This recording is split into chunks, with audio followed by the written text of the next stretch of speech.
Graça e paz, meus amados irmãos. Queria falar com vocês a respeito do espinho na carne, ao qual Paulo menciona em 2 Coríntios, no capítulo 12, versículo de número 7.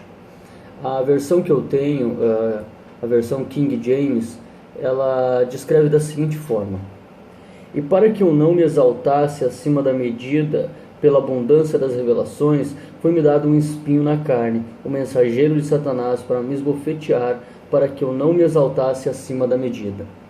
Há algumas interpretações do que poderia ser este espinho na carne. Eu separei 4 delas para que eu possa esclarecer aos irmãos a qual eu acho mais coerente diante das Escrituras. A primeira delas, alguns interpretam como desejos carnais persistentes, desejos da carne, tentações carnais que Paulo poderia estar sofrendo. Mas se nós formos ver em Romanos, no capítulo 8, do versículo 5 ao 13, o apóstolo mostra que o Espírito Santo, o Espírito de Deus, fez com que ele vencesse realmente essas tentações. Então eu acredito que esta interpretação ela se torna muito frágil diante de um contexto geral bíblico. A segunda forma que alguns interpretam é um sentido de culpa, ao qual Paulo poderia estar sentindo devido à sua velha natureza, no seu velho homem antes de sua conversão, ele ter perseguido a igreja. Pode ser realmente que Paulo tenha sofrido um período realmente de sentimento de muita culpa por perseguir a igreja do Senhor. Mas nós vemos em 1 Timóteo, no capítulo 1, do versículo 13 ao versículo 16, a qual Paulo mostra que ele realmente sentiu e sabia que estava absolvido de seus crimes mediante a graça de nosso Senhor Jesus Cristo, a qual foi manifesta e revelada a ele na estrada de Damasco. Também há uma terceira interpretação relacionada ao espinho na carne de Paulo.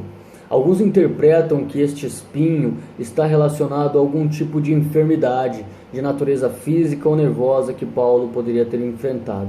Os que assim interpretam, eles interpretam que Paulo, quando viu o Senhor Jesus na estrada de Damasco e após ter visto, ficou por 3 dias cego.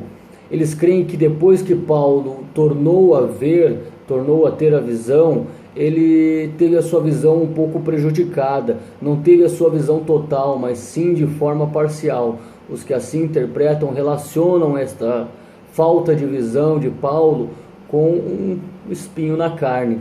Eu acho um pouco vaga esta interpretação. Porém, há uma quarta interpretação, a qual eu defendo e creio ser uma interpretação mais completa e coerente com as Escrituras, que informa que este espinho na carne de Paulo está relacionado a algum algum inimigo pessoal de Paulo que procurava caluniá-lo e colocar em descrédito tanto o seu apostolado quanto a sua pregação.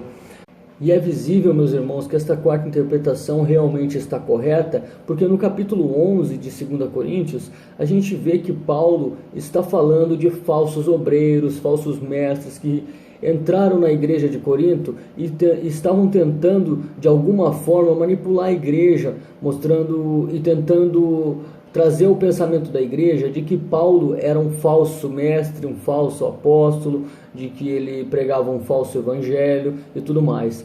E nos versículos 13 e 14, Paulo fala sobre esses falsos obreiros e ainda diz que nós não devemos nos admirar, porque até o próprio Satanás se transfigura em anjo de luz. Outra coisa que eu creio que se torna útil para mostrar aos irmãos que esta quarta interpretação é a mais correta e coerente diante das Escrituras, porque há algumas passagens no Antigo Testamento onde é mencionado o espinho, e em todas elas está relacionado a pessoas que eram inimigas do povo de Deus, inimigas de Israel, inimigas do povo de Deus. E complementando e concluindo, meus irmãos, eu não posso deixar de dizer e falar a respeito do que o Senhor diz para Paulo. Paulo por 3 vezes orou para que o Senhor afastasse dele este espinho. Mas o Senhor, de forma maravilhosa, responde a Paulo algo que provavelmente trouxe refrigério a ele e traz refrigério a nós também. O Senhor respondeu da seguinte forma: A minha graça é suficiente para ti, porque a minha força se aperfeiçoa na sua fraqueza. Que esta palavra e que este estudo, além de trazer conhecimento para nós, com a conclusão dele, venha trazer refrigério para nossas almas. Que a graça de nosso Senhor Jesus Cristo esteja com todos vocês. Deus abençoe a cada um.